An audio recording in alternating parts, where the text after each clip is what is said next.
one notices they're gone. Vic. What?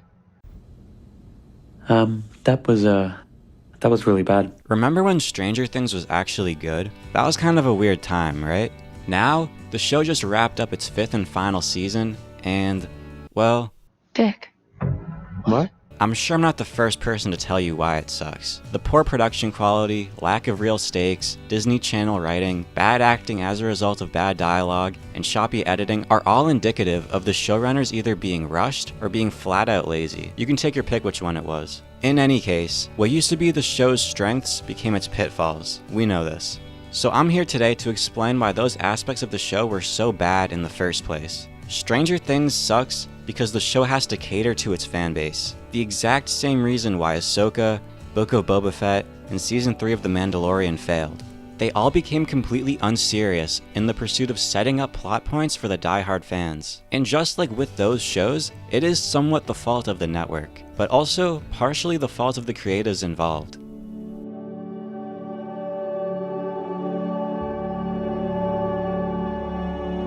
Season 1 of Stranger Things is pretty damn close to being a perfect season of television.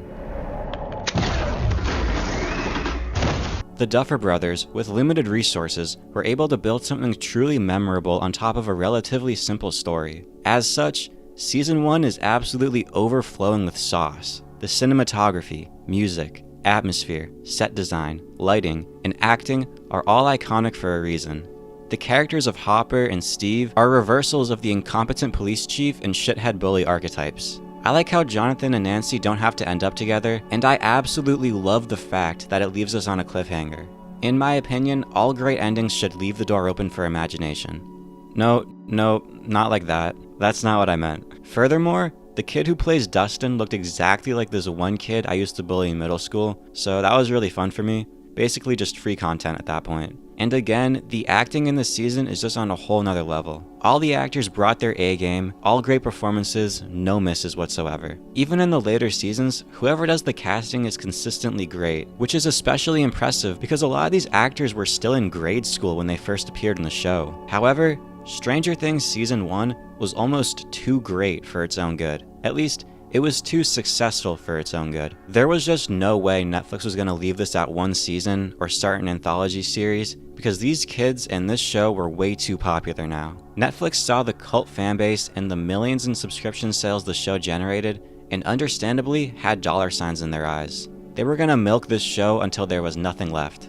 And now that we're at that point, yeah, the show kind of sucks now.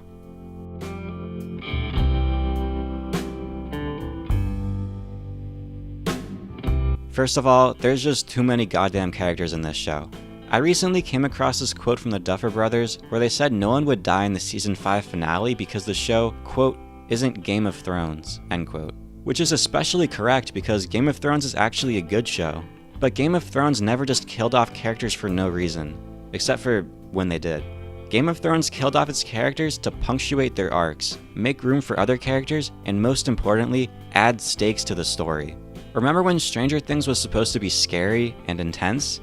This is still supposed to be a horror experience, at least in part, and that was achieved in Season 1 because it felt like anyone could realistically die. Now, not only is it obvious that no character will have an unceremonious death, not only do the main characters have plot armor, but even when they do die, they get brought back like 5 minutes later.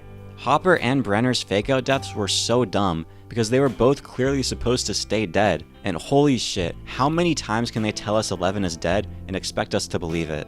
I guess we just have to keep everyone alive to coddle the fanbase? Like what?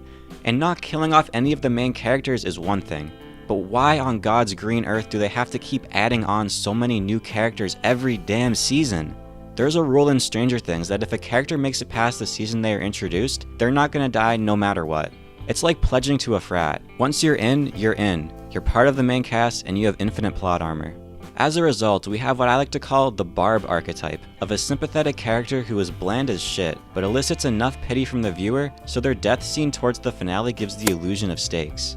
Think, obviously, Barb in Season 1, but also Bob in Season 2, Alexi in Season 3, Eddie in Season 4, and I guess now it's supposed to be Kali in Season 5. These are not characters, they only exist to give the illusion of stakes. And while the stakes are diminishing, the actual scale of the plot does the exact opposite. The show has always been a bit melodramatic, but now, with the end of the world being a possibility, it makes the character moments way dumber and more forced because they are literally happening tangentially to the plot, or in other words, they are completely unrelated to saving the world. Will's coming out party is the most egregious example of this. It's dumb not just because it's poorly written dialogue, I mean, it does have that, Or me. Or me. For me. but it's also dumb because the world is about to end in 6 hours, and we're seriously taking time to do this. I don't like girls. Are we for real right now?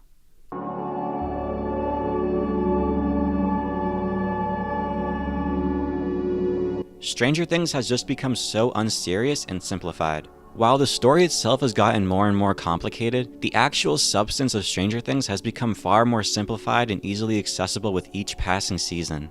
Its first use in the English language dating back to a 2020 YouTube comment on a video of a deepfaked Chris Griffin saying the N-word. The term Flanderization originally referred to the regression of Ned Flanders from The Simpsons. Basically, it just refers to the concept of an originally complex character being slowly reduced to just 1 or 2 character traits over the course of a long-running TV series, in the same way Ned Flanders started out as a relatively complex guy, but has now just been reduced to a passive religious nut.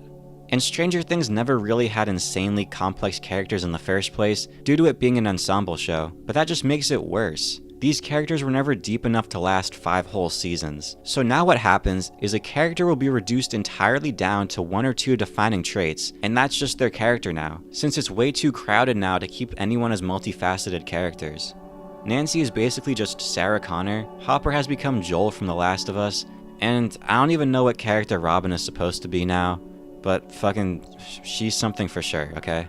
I like Dick. What? But at least they actually get to do stuff. Eleven has been straight looks maxing for the last 2 seasons. Mike, the main character, has been on Fraud Watch since season 2, putting up that Tony Snell stat line on a bi-yearly basis.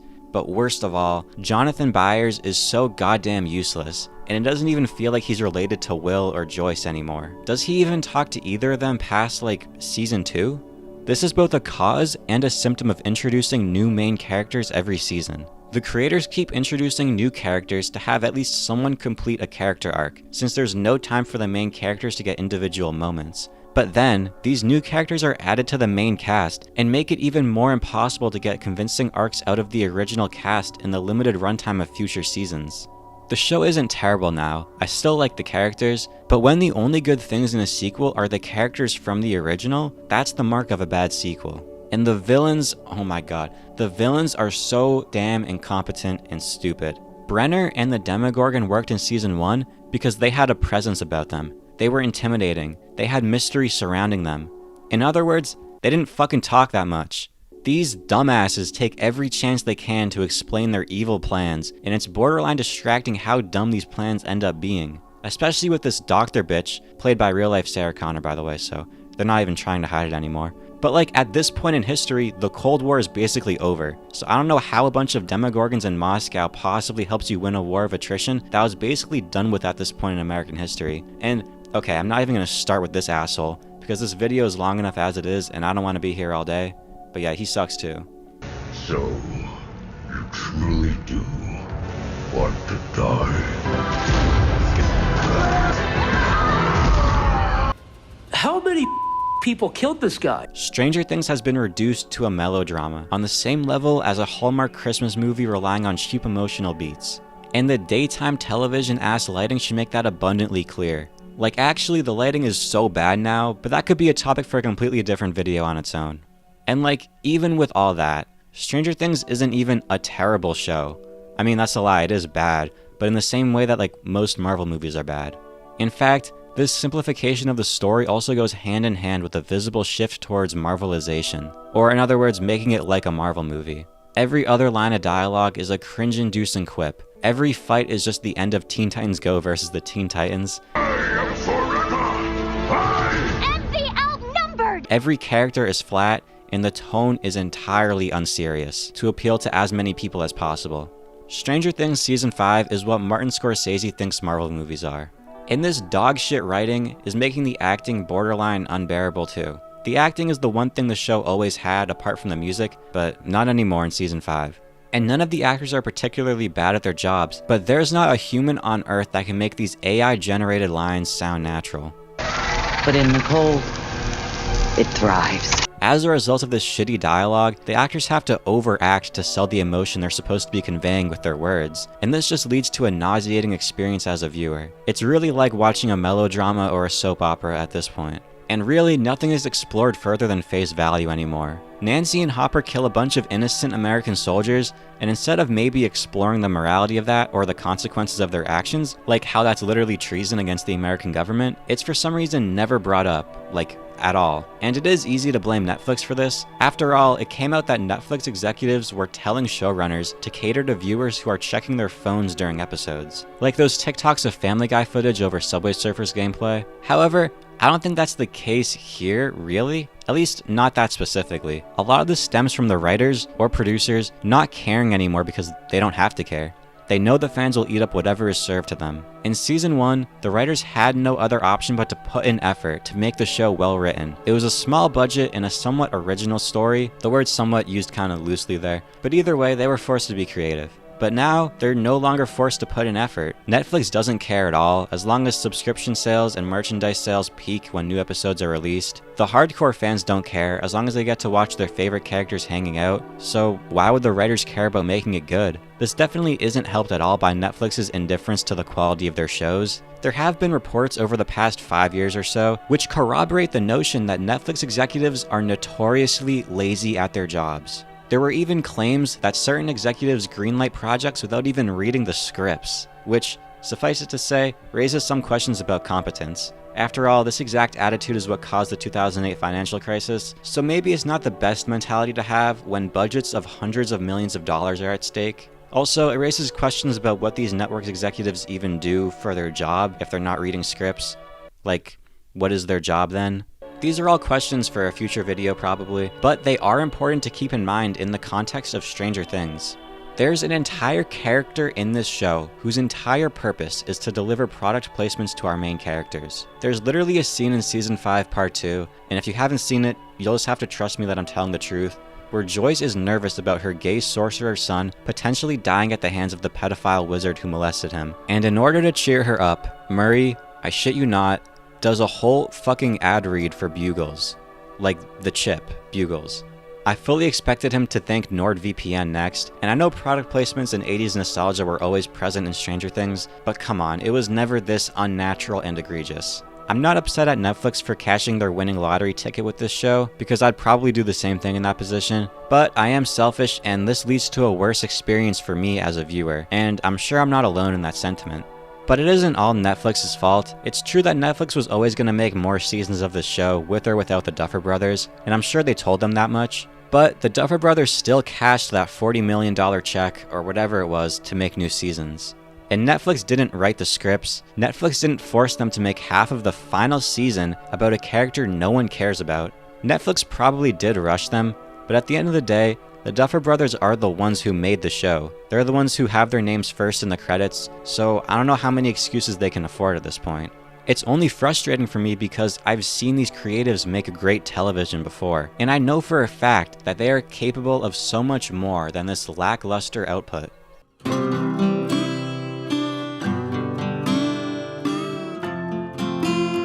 I saw this TikTok the other day, and by the way, I know that's the worst way to begin a sentence, but I saw this TikTok the other day, and basically the guy in it was talking about how if Breaking Bad came out today, Crazy 8 would be the main villain of Season 1 and die in the finale instead of like Episode 3 or whatever. And this video straight up opened my third eye on the structure of Stranger Things since Season 1. Not only in the sense where every episode only serves to build up to the finale, which was the point of the original TikTok, but in the sense of how the characters can never make real progress until the finale.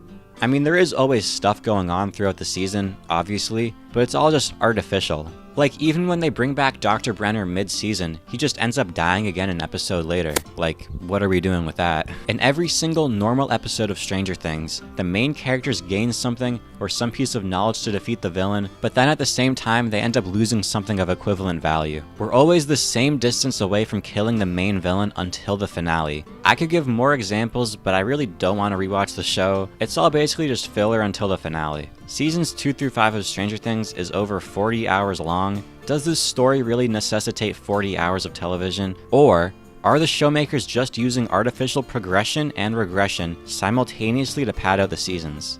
And maybe I'm just looking back with rose-tinted glasses, but I feel like this wasn't the case with Season 1. For one, there was an actual mystery to unravel, and each episode completely changed our understanding of the story, or at least forwarded the unraveling of the mystery. But now, the audience knows way too much, so the only way to surprise them is to just retcon everything, which is what makes up most of Seasons 4 and 5. And so much of Season 5 is dedicated to retconning Season 4, which doesn't make a ton of sense, but okay. For example, the big twist of Season 5 is that the Upside Down is actually a wormhole between the Earth and the Abyss. But realistically, that twist doesn't change anything for any of the characters.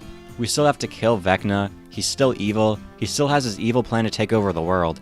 This process of setting everything up before the finale also makes the finales from Season 2 onward incredibly formulaic. And second, no one does anything anymore. While Season 1 was an ensemble, each character served a purpose, so they all had something to do or had a unique perspective to offer.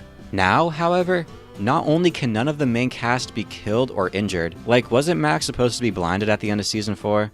They didn't unblind her, so weird. But they keep adding on and on to that main cast to the point where none of them really have anything to do anymore. Furthermore, even if there weren't so many characters, because of how the story is set up with all the lateral progress until the finale, none of the characters could even do anything anyway.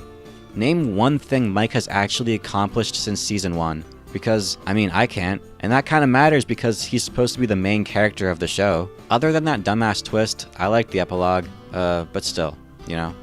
Dick. What?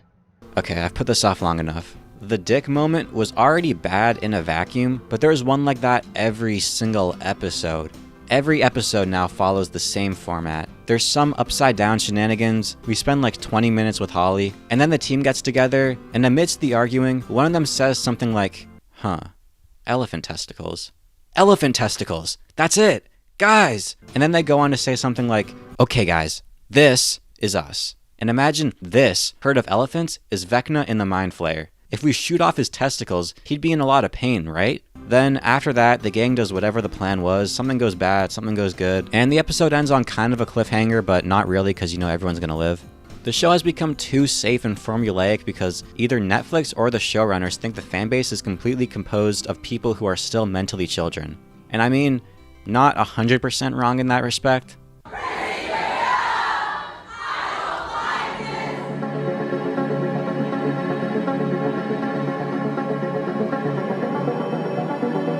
Look, I'm only making this video because I care. Stranger Things is a show that happens to mean a lot to me personally, and if I didn't care at all, I'd be playing Rocket League right now with my friends instead of staying up till 4 AM on New Year's Eve writing this dumbass script. And I'm still happy this show exists. I don't know if I'll ever watch it again after the finale, but either way, I'm cool with the show existing. With everything becoming more and more niche, it's cool that we can still have events like this that capture the attention of our culture even for just a moment.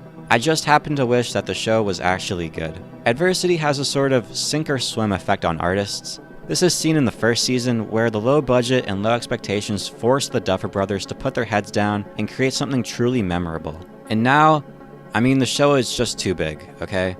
There's no urgency whatsoever to make it good, and whether the network or the creatives are more at fault is kind of irrelevant, because in either case, it's for the same reason. It's really the popularity and the fan culture that killed Stranger Things. Stranger Things just reeks of indifference from almost all parties involved, and it obviously only exists now to make money, which is somewhat frustrating, but again, I'm not hating on Netflix for playing the good hand they were dealt. They had a winning lottery ticket after the first season, and while I would have preferred the True Detective anthology format with future seasons, I can see why they just decided to cash it in instead. After all, even True Detective never lived up to the first season either. That is the most fucked up thing I ever caught. but I'm more upset with the fan culture surrounding this show, and stan culture in general. Like, people still swear behind Stranger Things like it's the second coming of Christ. Need proof? I'm cool with people liking things, but as long as fanbases accept slop at face value and treat it as gospel, this is the quality of storytelling that's gonna be produced. And I think with generative AI becoming more and more prevalent in the film industry, I think remaining critical of the media we consume will become more and more important in determining the future of digital media production. So, in the end, complacency might be the strangest thing of them all. Okay, I'm gonna go see if the fan in my hotel room can support my body weight. Thank you for your time, fellas, and God bless.